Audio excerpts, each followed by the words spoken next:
ஓம் சக்தி. மனிதனுக்கு உணவும் உடையும் தண்ணீரும் எவ்வளவு தேவையோ அதுபோல மனித குலத்திற்கு வேள்விகள் தேவை. வேதனைகள் தீருவதற்கும் வினைகள் அழிவதற்கும் தான் வேள்வி. காலங்கள் கோளாறு செய்கின்றன.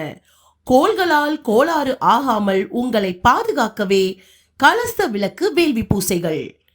சமுதாயத்திற்கும் நன்மை கிடைக்கிறது, உலகத்திற்கும் நன்மை கிடைக்கிறது. வேள்வி பூசைகள் மூலம் தெய்வ சக்திகளுக்கும் மனித குலத்திற்கும் பரஸ்பர உதவிகள் பரிமாறப்படுகின்றன. உடல் நோய்களை வேள்வி பூசை நீக்குகிறது.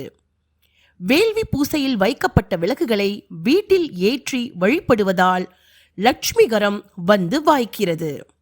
வேள்வியில் பங்கு பெறுவோர் கவனத்திற்கு. வேள்வி துவங்குவதற்கு 2 மணி நேரம் முன்பாகவே வர வேண்டும். ஒரு யாக குண்டத்திற்கு 4 நபர்கள் மட்டுமே அனுமதிக்கப்படுவார்கள். கை குழந்தைகளை அழைத்து வருவதை புகையால் மூச்சு திணறல் ஏற்படாமல் இருக்க தவிர்க்க வேண்டுகிறோம். பெண்கள் பருத்தி, காட்டன் ஆடைகளையே அணிந்து வர வேண்டும். நைலெக்ஸ், பாலிஸ்டர், பட்டு புடவைகளை கண்டிப்பாக தவிர்க்கவும். தலைமுடியை கொண்டை போடவும். புடவை முந்தானையை முன்பக்கம் மடித்து சொருகவும். சுடிதார் துப்பட்டாக்களை முடி போட்டு பாதுகாப்பாக யாகம் வளர்க்கவும்.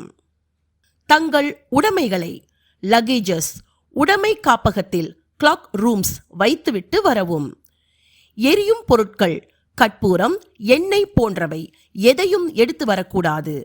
அம்மா தனிப்பட்ட முறையில் தங்களுக்கு சில பொருட்களை சொல்லி இருந்தால் மட்டுமே அவற்றை எடுத்து வரவும். யாகத்தில் நெருப்பு ஜுவாலை அதிகம் எரிய விடாமல் கவனமாக யாகம் வளர்க்க வேண்டும்.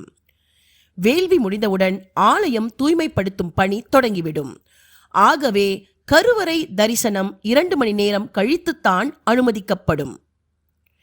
வேள்வி சாம்பலை பயன்படுத்தும் பொதுவான முறைகள். வினைகள் தீர வேண்டும் என்று அம்மாவை வேண்டி தலையில் தேய்த்து குளிக்கவும். மஞ்சள் நீரில் கலந்து வீடு, நிலம், தோட்டம், தொழில் செய்யும் இடங்களில் தெளிக்கவும். விபூதி பூசுவது போல் நெற்றியில் பூசி வரலாம். ஓம் சக்தி.